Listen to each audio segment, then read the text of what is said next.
Today in Los Angeles, buckle up for a weather punch to the jaw, a heartbreaking loss in music, a brutal case of animal cruelty, raids rattling our local economy, and a World Cup twist that might actually bring people together. I'm Vixie Steele. This is Loud and Local in Los Angeles. Let's get into it. First up, something I'm already pissed off about. El Niño has arrived in California, and if the forecasts hold, it could be one of the big ones. The kind that doesn't just knock, it kicks the bloody door in.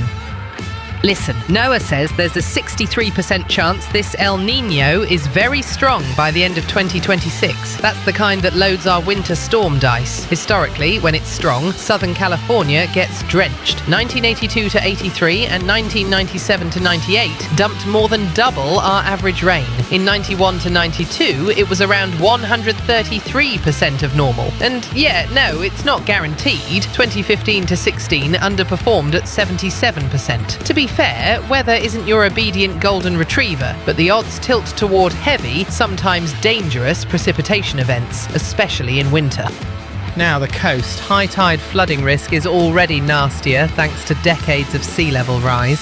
Add an El Niño bump and you get flooded streets at king tides, storm surge stacking waves against seawalls, and coastal erosion chewing through beaches like a wood chipper. We've seen this movie. Big El Niños have a habit of ripping the shoreline. And the ocean itself, mate, it's running a fever. Warmer waters pull in tropical species, even sharks nosing around where we don't usually see them. Meanwhile, a lot of local marine life gets hammered. Since 2014, marine heat waves helped decimate up to 90% of bull kelp up north. Lose that canopy and you mess with entire food webs. I shouldn't have to say this, but here we fucking are. Bottom line.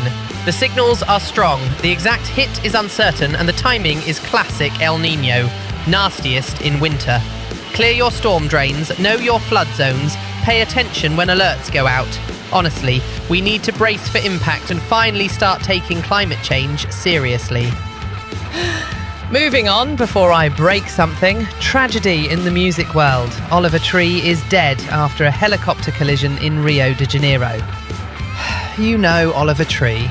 The bowl cut, the neon windbreakers, the unhinged theatrical videos that somehow made total sense because the man committed. Hits like Life Goes On and Miss You, viral anthems with a wink, collaborations with Skrillex and David Guetta, a whole brand that cut through the sludge of copycat pop. He was mid-world tour, Europe, Australia, China on deck, and planning a special show back home in Santa Cruz at UC Santa Cruz. That stings even more.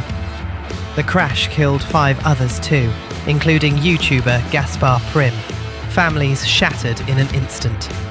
Fans are flooding feeds with memorials, clips of him clowning, and then, boom, that sudden silence. I'm not here for performative grief, but respect where it's due. The guy built a visual language you recognized in one frame, and it's a damn shame to lose such a creative soul in such a tragic way. And now, onto another disaster. Temecula. Police pop open an abandoned U-Haul and find 23 dogs trapped inside. No ventilation, no aircon, just heat and panic. Pregnant Cavalier King Charles Spaniels in the mix. What fresh disaster is this? Timeline. May 1st. Officers answer a trespassing call. Discover the U-Haul, find the dogs. Animal Friends of the Valleys swoops in to help, gets them to shelter and care. The suspect gets arrested on animal cruelty. 21 felony counts. And then, because apparently we live in a cartoon written by villains, the suspect comes back with another dozen dogs. Can someone explain why this bullshit is allowed? Look, cruelty isn't just beatings. It's neglect. It's locking breathing creatures in a metal oven on wheels. That's society for you. We'll argue endlessly online, and meanwhile dogs are panting in a cargo box. Credit to the cops and the shelter team. That's what I'm talking about.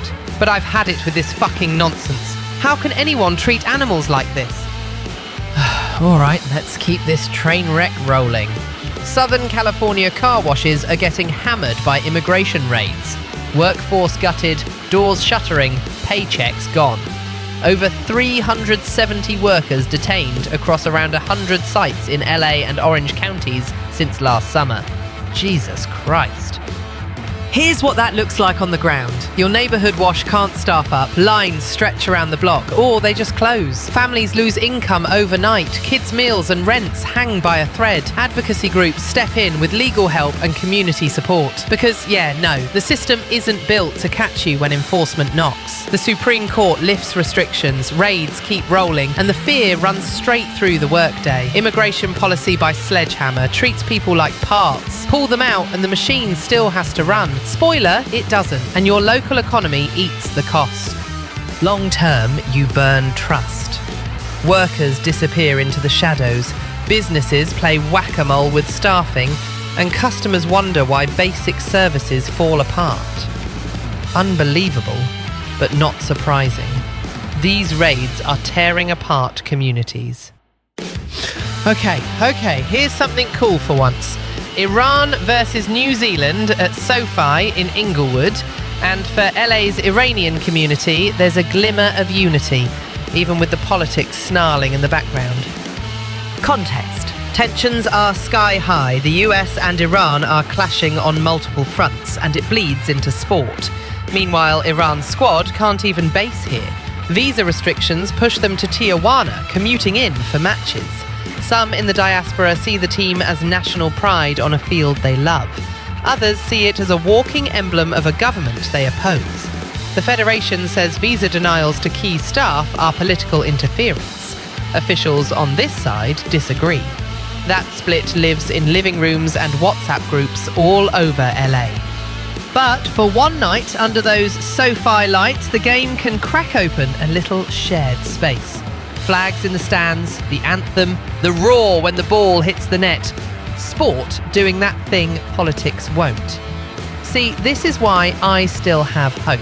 Sports can bridge divides where politics fail.